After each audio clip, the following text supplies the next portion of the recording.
Operation सिंदूर के बाद ही पाकिस्तान अपनी कूटनीति में तेजी ला चुका है और अरब देशों के साथ करीबी बढ़ाने की कोशिशें उसकी लगातार दिख रही हैं।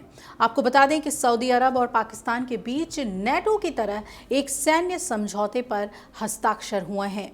जी हां, पाकिस्तान और सऊदी अरब ने एक अहम डील की है और इसी के बारे में आपको इस रिपोर्ट में बताते हैं। दरअसल पाकिस्तान और सऊदी अरब ने एक रणनीतिक पारस्परिक रक्षा समझौते पर हस्ताक्षर किए हैं, हाथ मिला लिया है दोनों देशों ने, और ये इस बात के संकेत हैं कि सऊदी अरब अब अपने रक्षा गठबंधनों में विविधता लाने के लिए तैयार है। ये समझौता ऐसे समय में हुआ है जब पारंपरिक रूप से अमेरिका की सुरक्षा गारंटी पर निर्भर खाड़ी देश कतर में इजराइल के मिसाइल हमलों के बाद से बेहद डरे हुए हैं और इस समझौते पर सऊदी क्राउन प्रिंस मोहम्मद बिन सलमान और पाकिस्तान के प्रधानमंत्री शहबाज शरीफ ने रियाद में हस्ताक्षर किए हैं।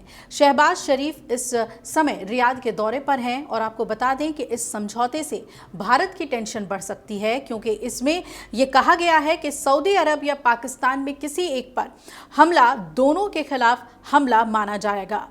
एक वरिष्ठ सऊदी अधिकारी ने फाइनेंशियल टाइम्स को जानकारी दी है कि हमें उम्मीद है कि इससे हमारी प्रतिरोधक क्षमता मजबूत होगी। एक के खिलाफ हमला दूसरे के खिलाफ हमला है। ये एक व्यापक रक्षा समझौता है जो विशिष्ट खतरे के आधार पर जरूरी समझे जाने वाले सभी रक्षात्मक और सैन्य साधनों का उपयोग करेगा। अमेरिका के प्रमुख गैर नेटो सहयोगियों में से एक कतर पर इजरायली हमलों के बाद खाड़ी देशों का वॉशिंगटन पर भरोसा डगमगाया हुआ है और उन्हें अपने सुरक्षा की चिंता सता रही है। खाड़ी देशों ने इस बात की आशंका जताई है कि इजराइल पूरे देश में अपनी सेना के साथ अनियंत्रित रूप से काम कर रहा है। फाइनेंशियल टाइम्स की एक रिपोर्ट में बताया गया है कि रियाद ने पाकिस्तान के साथ रक्षा समझौते पर हस्ताक्षर होने के बाद वॉशिंगटन को इस बारे में जानकारी दी थी। अब भारत के लिए ये चिंता का विषय क्यों है, टेंशन क्यों भारत की बढ़ सकती है, आइए इसकी भी बात कर लें। ये समझौता पाकिस्तान और भारत के बीच मई में हुए सैन्य संघर्ष के ठीक 4 महीने बाद हुआ है और इस समझौते से भारत की भी चिंता बढ़नी लाजमी है। समझौते की शर्तों के मुताबिक अगर भारत पाकिस्तान पर हमला करता है तो सऊदी अरब इस युद्ध में शामिल हो जाएगा। हालांकि सऊदी ने इसे किसी देश के खिलाफ नहीं बताया है। एक वरिष्ठ सऊदी अधिकारी ने रॉयटर्स समाचार एजेंसी को जानकारी दी कि यह समझौता सालों की चर्चाओं का परिणाम है। ये किसी खास देश या घटना विशेष की प्रतिक्रिया नहीं है, बल्कि दोनों देशों के बीच दीर्घकालिक और गठन सहयोग का एक संस्थागत रूप है। सऊदी अरब और पाकिस्तान के संबंधों का एक लंबा इतिहास रहा है। सऊदी ने दूसरे खाड़ी देशों के साथ मिलकर इस्लामाबाद को महत्वपूर्ण वित्तीय सहायता भी दी है।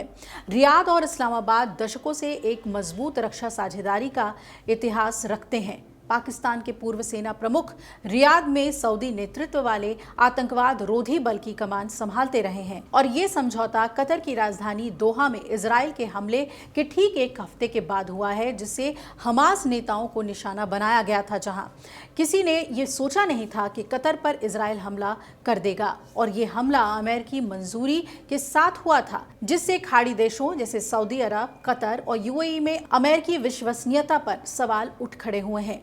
सऊदी राज परिवार के लिए भी ये झटका है, क्योंकि कतर भी अमेरिकी सैन्य अड्डे वाला सहयोगी है। वो अमेरिका के साथ एक नई सैन्य डील चाहता है जिसमें उसके सुरक्षा की गारंटी हो। हालांकि अभी इसमें सऊदी कामयाब नहीं हुआ है, वहीं पाकिस्तान भी ऐसा ही कोई सहयोगी चाहता है, क्योंकि ऑपरेशन सिंदूर के बाद उसने देख लिया कि कोई भी उसे बचाने नहीं आया। ये डील ईरान को भी सीधा संदेश देती है। सऊदी अरब और ईरान के बीच हाल ही में रिश्ते सामान्य करने की कोशिश हुई थी, लेकिन पाकिस्तान के साथ ये समझौता फिर से ईरान सऊदी प्रतिस्पर्धा को हवा दे सकता है। लेकिन ये जो डील पाकिस्तान और सऊदी अरब के बीच हुई है, इसमें भारत को बहुत ही सजग रहने की ज़रूरत है और सऊदी अरब के साथ अपनी कूटनीति को और भी ज़्यादा गहरा करने की ज़रूरत है। अगर आप ये वीडियो YouTube पर देख रहे हैं तो हमारे चैनल को सब्सक्राइब कर बेल आइकन दबाएं और Facebook पर देख रहे हैं तो हमारे पेज को लाइक करें।